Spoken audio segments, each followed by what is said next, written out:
So, Mark, it was all over the place. It was a media thing. But you apologized for one portion of that, and that was to Trayvon Martin's family, correct?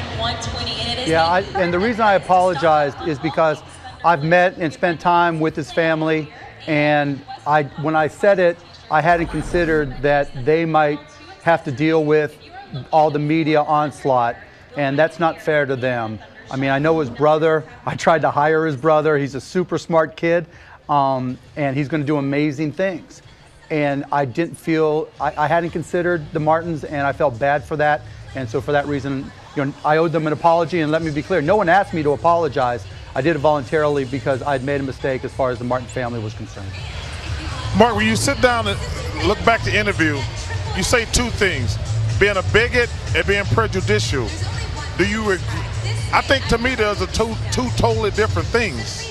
They I think are. So do you regret using the word bigot and just saying we No. all? No, what I meant was, the way I define them, Charles, is that you're prejudiced when you have preconceived notions. You're bigoted when you take some sort of action. You're a racist when you take some sort of oppressive or derogatory or negatively impactful action against a race or group of people. So because I was bigoted because I was going across the street, that was an action and so that's the way I defined the three different words. Okay. Hey, Mark, how you doing? I just probably have more of a commentary more than because this is the first time I actually saw it in its entirety. So I was taking some kind of mental notes and written notes. So it's more of a commentary and a question at the same time, because I really just felt that I respect your comments for sure, but for me it sounds more fearful and stereotypical than racist or bigotry. Meaning, like in my neighborhood or where I grew up, having a hood or having tattoos wasn't fearful for me. I have other fears that I probably express in other ways. But those two things, when I saw people like that, didn't really make me fearful. So I understand, but I always felt that Sterling was different in the sense that his fears, which turned into ignorance, did turn into racism because it's been documented. Only because he's done the housing. He's also mentioned that he wouldn't want them in the arena, African Americans. And then he had reverse racism when he told J.J. Redick that he doesn't think a white guy is worth that kind of money. Look, so to me, I wasn't trying to compare it all to Donald Sterling at all.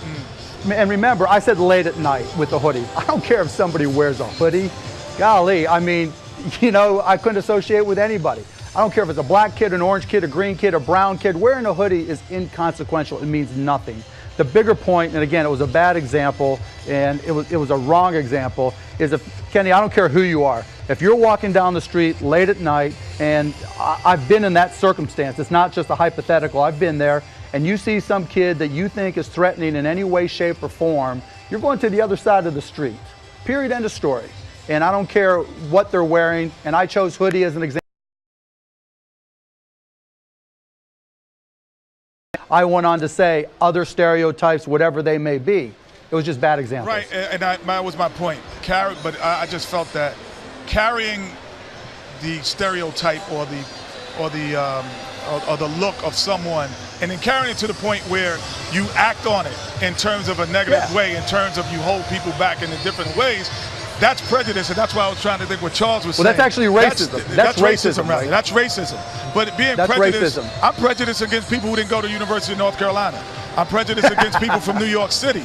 That's not from New York City. But I won't hold that accountable as a criteria for you being next to me, with me, or about me. But if you are, sometimes I like it.